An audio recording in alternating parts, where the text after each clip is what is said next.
Je voulais d'abord faire quelques précisions. D'accord. C'est le mouvement OTS qui lance, n'est-ce pas, la grève. Ce mouvement lance la grève après un ensemble de constats.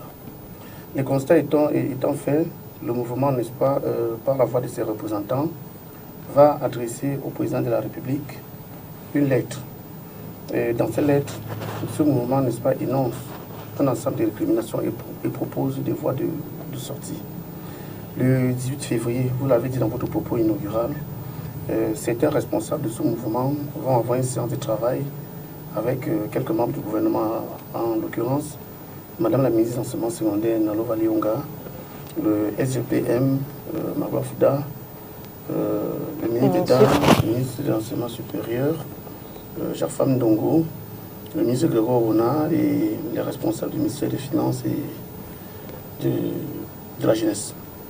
Alors, au cours de cette discussion, sur les 16 doléances de réclamations formulées, les membres du gouvernement vont apporter des réponses, entre guillemets, au sujet de 2 réclamations. La première porte sur les paiements des frais de participation aux examens officiels 2020-2021. Alors, il est demandé à Madame la ministre de l'Enseignement secondaire de prendre toutes les dispositions pour solder, n'est-ce pas, cette facture au courant de la semaine qui est passée. Bon, la semaine est passée, il n'y a rien eu. Il a été aussi demandé au ministre des Finances de prendre toutes les dispositions, n'est-ce pas, pour phaser les compléments de salaire. Parce que, qu'on dise clairement à vos téléspectateurs, que lorsqu'un enseignant sort de l'école normale supérieure, il peut passer entre 1 et 10 ans sur le terrain sans avoir de salaire. Et une fois que le salaire est positionné, on se surprend de constater qu'il ne s'agit pas du salaire dans sa totalité. Je veux dire, sur quelle base est-ce que le nombre d'années est arrêté? Ce n'est pas... il n'y a pas une norme qui régule? Pas de norme. Pas de norme. C'est-à-dire que c'est à la tête du client, si on peut le dire ainsi. Pour avoir la chance, vous faites 2 ans, certains peuvent faire 4 ans, 5 ans. Je crois qu'on a vu le collègue Amidou qui a fait 11 ans. Je peux parler de Mme Sayou Edith du lycée technique de Ngaoundéré qui est à sa 9e année. Je peux parler de Albert Meban qui est actuellement à Boulot en train de suivre des soins parce que souffrant d'un cancer, ça fait 9 ans. On peut lister comme ça pour dire que les problèmes qui sont posés sont des problèmes réels. Alors, est-ce qu'il y a un moyen de faire recours, d'interpeller l'autorité? Je veux dire, après un nombre d'années, est-ce qu'il y a un moyen d'interpeller l'autorité? Alors, je vais vous dire, ce n'est pas que les enfants vont rester tranquillement chez eux et attendre qu'ils soient pris en solde. Ils relancent les dossiers à chaque moment. J'ai un collègue qui m'a écrit, n'est-ce pas, en privé, me faisant comprendre, je peux donner, c'est Igboura. Et il m'a écrit en me faisant comprendre que depuis 7 ans, son salaire ne passe pas pour une raison liée au certificat d'individualité qu'il a eu à déposer 7 fois. 7 fois. C'est-à-dire qu'il établit clairement, il va déposer, on lui demande de revenir, et il est à 7 ans sans salaire. Vous voyez? Donc il n'y a pas, n'est-ce pas, un cadre normatif qui définit le nombre de temps qu'on peut passer sans salaire. Surtout que, si vous prenez le statut général de la fonction publique, si vous prenez, n'est-ce pas, le décret 90/359 du 5 décembre 2000, portant statut particulier des professionnels de l'éducation, vous voyez très bien qu'il ne manquait nulle part qu'un enseignant travaille d'abord, n'est-ce pas, pendant 3, 4, 5 ans, et puis on voit si on va lui octroyer un matricule. Donc c'est pour dire quoi? Et c'est maintenant pour répondre à votre question. Ça c'est une réclamation, hein, c'est des réclamations parmi tant d'autres.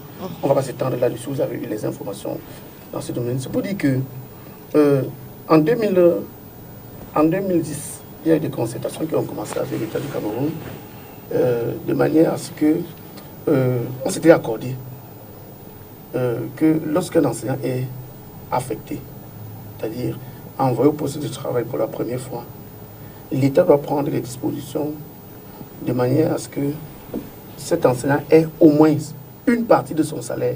Parce que dans tous les cas, n'est-ce pas, l'État va le payer.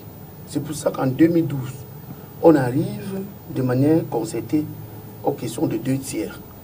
À la seule remarque que les 2 tiers ne devaient pas excéder une période de 6 mois. Ce qui était provisoire est devenu provisoirement définitif.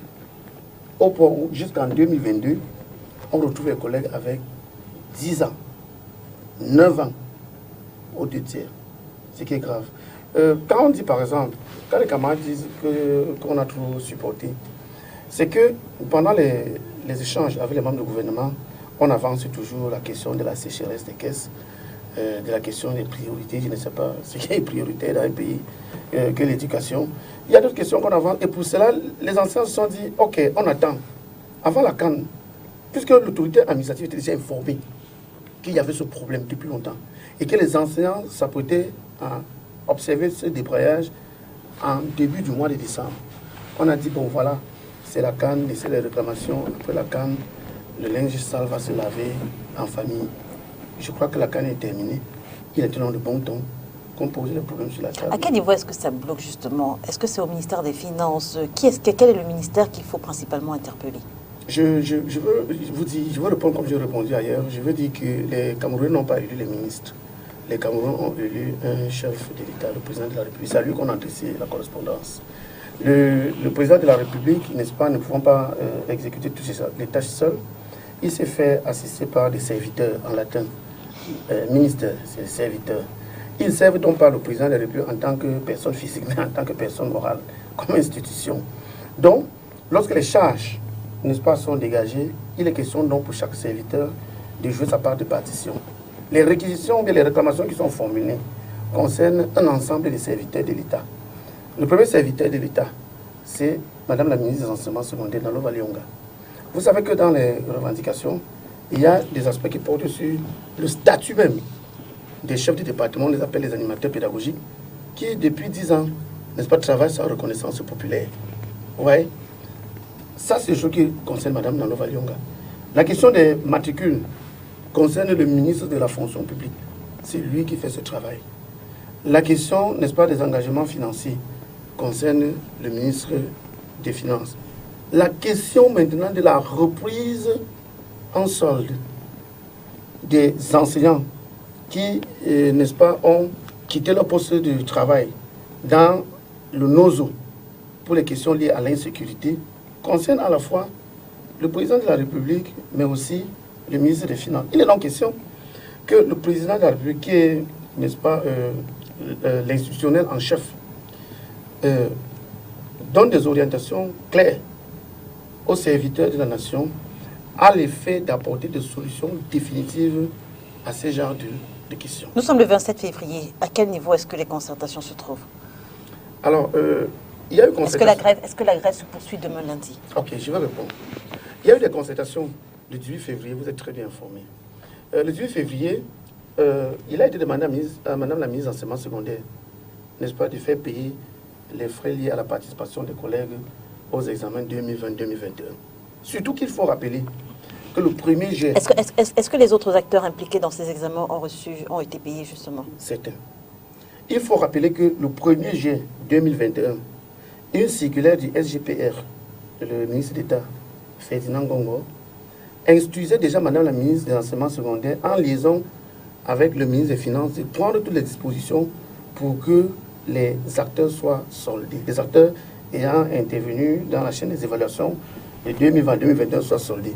Madame la ministre de l'Enseignement secondaire, dans la même foulée, a commis une note instruisant les délégués régionaux des enseignements secondaires de payer tous les intervenants jusqu'au jour d'aujourd'hui. Nous avons été surpris de constater que dans les revendications qui ont été adressées au président de la République, celles portant sur le non-paiement des frais de participation aux examens, y figurent. Conséquence, le ministre d'État, le ministre Ferdinand Ngongo, a donné donc des instructions qui n'ont pas été respectées. Et vous me posez la question de savoir où en est-on avec les démarches.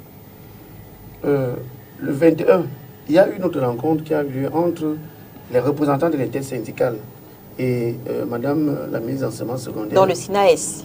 Le SINAES, l'ONEPS, oui. Le Saint-Esprit, tout ça, dans ces 8 organisations. Pour discuter, n'est-ce pas, sur la prise en charge de la fonction d'AP, c'est-à-dire chef de département. Madame la ministre de l'Enseignement secondaire a fait l'état de la situation et a renseigné sur un ensemble d'activités qui sont en train de mener pour solder cette question. Hormis cela, il n'y a pas eu d'autres débats.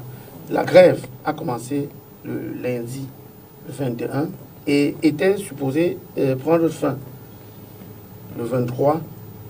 Mais le silence des autorités a amené les leaders de ODS à prolonger la grève jusqu'à vendredi. Et à l'instant où je me trouve, jusqu'à ce que j'entre dans ce studio, je ne peux pas vous dire s'il y a une note qui demande de surseoir à la grève. Si ce n'est pas le cas, dès lundi, les choses reprennent.